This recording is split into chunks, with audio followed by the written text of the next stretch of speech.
In Peru, as a kid, I remember thinking of gardening as a winter thing because Lima is on a desert, on the Lomas landscape in South America, close to the Pacific. I remember the hills of Lima being bathed in yellow color because it's this yellow flower, Ismenes amancaes in Spanish.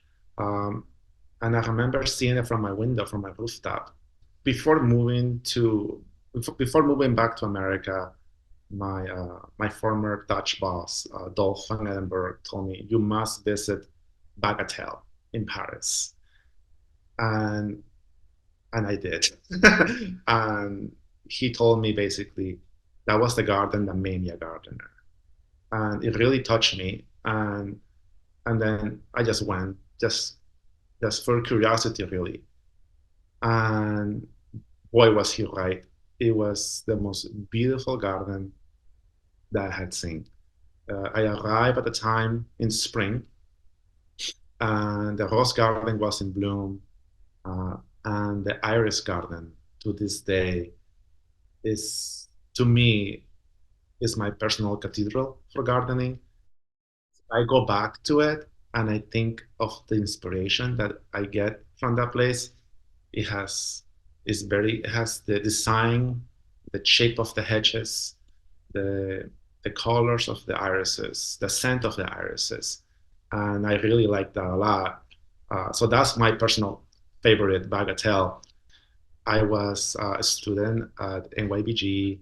I graduated in 2012, and a part of my requirement was to do an internship. And I had always been very fond of historic gardens, and it just happens that the gardeners from Dumbarton Oaks were coming to the Peggy Rockefeller Rose Garden uh, just to look at the roses. They were having some issues with the roses.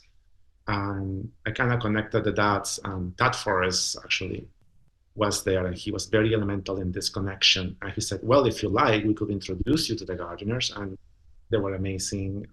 In the Rose Garden, we're talking about roses, the collection. And then they asked me, would you ever like to work for us? And then I said, well, as a matter of fact, I need to fulfill this requirement of an internship.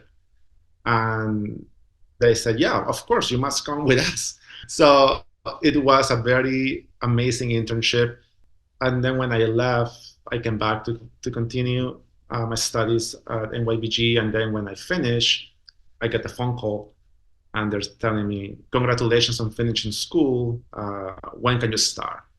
So I was like, wow, okay, sure, I'll move to Washington. And that's where I've been for the past 12 years. And I also started doing consulting work for the Golden Triangle. It's the business improvement district, and it's a series of gardens basically that range from DuPont Circle to the White House. It gives you all the choices. It gives you all the choices you could possibly have in horticulture, from garden design, garden history, plant propagation, pests and diseases, and it's basically you just learn to learn everything. SoPH prepared me in my career for horticulture in making sure that I memorize more than 5,000 plant names.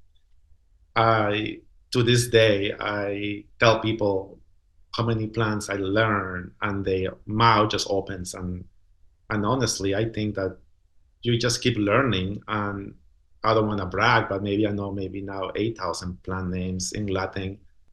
SoPH really prepares you by giving you an overload of information that you might not think you need at that time as when you're a student, but later in life, oh boy, do you need it. Because I remember going through rain gardens and thinking, oh, I will never need to do this. And this is the one thing that people call me for. Like, can you do a rain garden? And I go, oh God.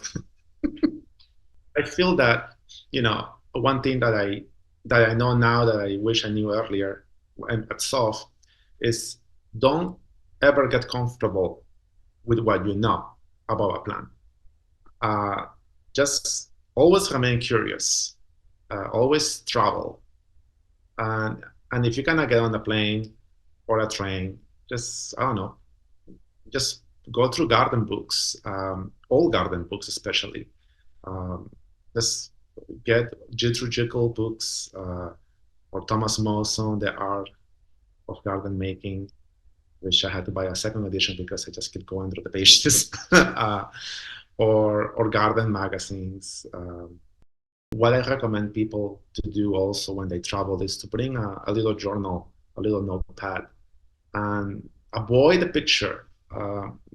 They say, yeah, pictures worth 1,000 words. Well, that's great, but I think your drawing, your sketch is worth more because you can take notes. You can take notes on the texture, the light. And now that I know my plants because of NYBG, I can actually put the Latin names next to it. I think of my time at SoPH as going to a buffet. You just want to fill all your plate with all the information as much as you can in 2 years, and then you're like thinking, "Oh my God, I'll overwhelm myself." And then you find your niche, you find your call. You want to do pest management, you want to do garden and landscape, you want to do garden history, you want to do something maybe unrelated, but I'm still related to horticulture. To learn more about Dumbarton Oaks Gardens, where Luis practices horticulture, please visit doaks.org.